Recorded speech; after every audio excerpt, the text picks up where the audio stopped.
one of the things, man, that's really it's kind of a lot of it almost got pretty much um, resolved, so to speak, is the Russell Westbrook fan incident. Yeah. So by now, I'm quite sure if you're watching this show, I know you know what's going on with Russell Westbrook and what happened in Utah. He got into it with a fan. Russell Westbrook says that the man and his wife told him to get down on his knees like he's used to. And so I'm not sure what they were implying with that particular statement. Russell Westbrook said he thought that it might have been racial. I thought it might have had some sort of sexual connotation to it, whatever. Clearly it was inappropriate. The fans, for what it's worth, said that is not what he meant. He was saying something different. But there's a long history of abuse from fans in Utah to opposing players. Russell Westbrook being one, apparently it seems to be one of their favorite targets, right? Yeah. So Russell Westbrook came back at the fan, told him that he would F him up, and then said he would F his wife up too. Did not deny saying those things. And he was like, hey man, I was mad. They was, they talking crazy to me. So this is what it is. I don't think I should have to sit up and take this type of abuse all the time. So I want to know, well, first of all, let me say this. So what ended up happening was they reiterated the NBA's code of conduct for fans and players, because this already existed, right? But I think the issue maybe here was that it wasn't being enforced properly or whatever. So those fans were banned for life from attending Utah Jazz games. And Russell Westbrook got a $25,000 fine for saying he was going to F up the man and F up his wife. Mm-hmm. So I say to you, Mr. Blake, what is your take on that whole situation? I think first of all, I think the NBA should generally be applauded. I thought they handled it well, with the exception of interviewing the man at the court. Yeah, that was not, but that wasn't the NBA necessarily. I'm right. going to put that on the individuals who are on the floor. It's not like the NBA has a policy of mediating these situations through the press. But the way everybody conducted themselves, they conducted their investigation. They found out what's what. We should say that the man's tweets, we've seen screen caps of his tweets. Obviously, we're not the FBI, so we can't verify that those were 100% valid, but it seems like, and he deleted his Twitter. He had a lot of, undebatably racially charged tweets, some aimed directly at Russell Westbrook. So his story is not very credible in terms of what he was saying. And the investigation was that he said what Westbrook said, not what he was claiming, and that the wife was involved as well. Mm-hmm. So, I think the one thing that we as human beings, like, there's a human being factor that I think is most important than everything. If you've ever competed in anything, you know that you are emotionally exposed when you compete. It takes a lot of will to keep yourself behaving to a code of conduct when you're emotionally heightened like that. Like in the normal world, people will repeatedly, over and over, say stuff to the effect of, well, I was angry. He was angry when he said that. She was emotional when she said that. And then we're supposed to understand we're human beings. Sometimes we say things that we don't mean in the heat of the moment. But for the athletes, some people want to completely remove that. And while I think that athletes shouldn't be yelling at fans directly, Westbrook has handled this situation better in the past when he just pointed at the guys, that famous clip of him just pointing at the guy and saying, you're going to let him get away with this? Security came and got him. You should do that every time. But as human beings, we need to understand that we're asking for something that's fairly extraordinary, right? We're asking you to get into an emotional competitive frenzy.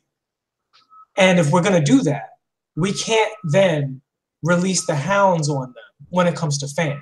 The fans also have to hold up a human bargain and say, I'm going to behave like an adult. You can boo and behave like the crowd and be the home court advantage. But constantly trying to agitate these players, touching these players, you know, speaking about their families and stuff like that. That's not something you would do in every other scenario. And it doesn't suddenly become okay because you bought a ticket to watch somebody, you know, engage in a sport. That's ridiculous. I don't know at what point in life we decide that it's okay to not behave like a civil adult. And I think that's the number one thing that comes across to me is I think most people have come away from this feeling that way. I haven't seen too many people excuse the fans' actions. And I thought that was great, and the NBA investigated it properly. And that was pretty much that. You know, Russell didn't actually do anything. He just yelled back. Like, they talked trash to him, he talked trash to them. That was basically it at the end of the day. I'm from New York. I mean, I've heard worse trash talk than that at a child's game. I'm sure you have too as a child. As a matter of fact, I have. Yeah, so overall, that was the main thing for me is I think as fans, it's like, you know, have your alcohol, have a good time, heckle within reason, but keep it about the game and keep it about being a home court advantage. Don't try to get personal with people. And for the entire duration of the game is what a lot of this is happening to. It's usually not one comment here or there. It's somebody dedicating their night to trying to get to these people. And that's not something we should ever excuse as a society, let alone as a league. Yeah, I would definitely agree. I feel that it's just we have really gone really far with this. You should be able to say what you want. The whole freedom of speech and freedom of expression, all of that kind of stuff is definitely good at its core, but there's also has to be some sort of there has to be some restraint, and there has to be some checks and balances about how that is, how those rights are exercised. Because if your speech, if you exercising your freedom of speech and expression, it results in harassment to me, especially while I'm at work, then that cannot be okay. Because he can clearly say, hey, I have freedom of speech as a human right. And because I think he launched a GoFundMe or something today about fans' rights, right? So as a fan with rights, your ability or your privilege to exercise your freedom of speech, if that is then in turn making me feel, or you're legitimately harassing me because you're yelling, you know, racial epithets at me, or you're insulting my family, I don't care where you, I know that the NBA and professional sports is a different type of an animal, right? But I always like to remind myself and other people, that at the end of the day, this is a job. It's a job that these guys, most of them, thoroughly enjoy. It's a job that most of them are very, very highly compensated for, and that we can all make the argument and say, oh, well, athletes are probably overpaid because they don't save anybody's lives. We can say all of that kind of stuff, right? But at the end of the day, it's a job. And when you're at work, there's certain things that you should not ever have to deal with. Okay. I mean, you shouldn't have to deal with it anywhere. Like, see, I mean, you mentioned freedom of speech. What I'm saying is, like, this is verbal abuse and harassment. That's not legal. Like, I'm saying, like, I'm walking down the street, right? Yeah. And somebody starts yelling stuff at me, right? Now, technically, I can go but there's no organized or set up or structured authority unless I go and get a policeman or whatever and say this. But at work, there's a structure here, or should be. There's something in place here that says, hey, there are rules that govern what goes on here in the workplace. And in the workplace, it's just like if you go into a store, right? I don't care how much you hate Walmart. I don't care how much you hate whatever store you're in. If you just walk in and you just start yelling at the person that works there, cursing at them, talking about their family, talking about all this different kind of stuff, you can't. I don't care if you paid your money to come into the store. It doesn't matter. So for you to do that, that's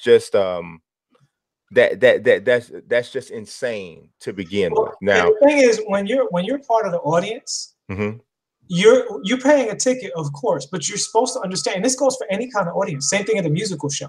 You're part of the show. like, forget the rules and all of this and the laws and all of this stuff. There's an element of we're here together to have a good time. It's all part of it, right? The players, the refs, the coaches, the water boy, the crowd, right? The equipment folks, the people running the stuff upstairs, the confections people, like all of this stuff is part of the show. We all want this game to be here so that we can all enjoy it. So even if you heckle, you're playing a role. You're not actually supposed to go out there and harass people. You know what I'm saying? Right. So and that's the thing. Like, people get so caught up in what's legal and what's, what people's rights are and all this stuff. It's like the laws are created in order for us to have a civilized society. So your personal civil code is what's important. So you're not supposed to take the law and be like, what can I get away with? That's ridiculous. You know what I'm saying? Like, no, like, that part is already litigated. They have a code of conduct in the arena, and that's why you can't come to the games no more. Right. So just because this guy got out of pocket and it took Westbrook going at him for him to get caught, and his timeline to get investigated for him to get caught, and he thinks he's going to have a lawsuit that he's almost definitely going to lose, that's all side stuff. The main thing is, when you go to these games, if you're an adult, first and foremost, control yourself. Secondly, control whoever you bring. So, they had the thing with the kid, and Westbrook had to be surrogate parent because that kid was repeatedly touching and tapping Westbrook, and Westbrook didn't know who was touching him. So he turns around like, who is touching me? And he sees the kid, and he calms down. But he's like, why are you still tapping? Like, the first tap, he would have let the kid slide. You know what I'm saying? And the parent didn't intervene and be like, hey, don't touch the players. I wish I would have brought Junior someplace and he just starts touching a random stranger. I'd be like, are you, Junior? Is something, did you fall on the way here on your head? Right. Why are you touching people? Like, but it's, people come from different places and they come from all different walks of life, and certain things go in some places or with some people that don't go with others. But I think it's generally pretty safe. You just don't start touching people. Like, it's crazy, but it's all different. Like, dude, it's crazy because I was on a plane coming back from New York at the draft, right? And so I stand up to get my bag. No, I didn't even have anything up there. I stood up there, and so I'm taller. So usually, and this has something to do with the whole touching thing. I'm about to pull something off of the top of the thing, and then all of a sudden, on behind me, I feel this.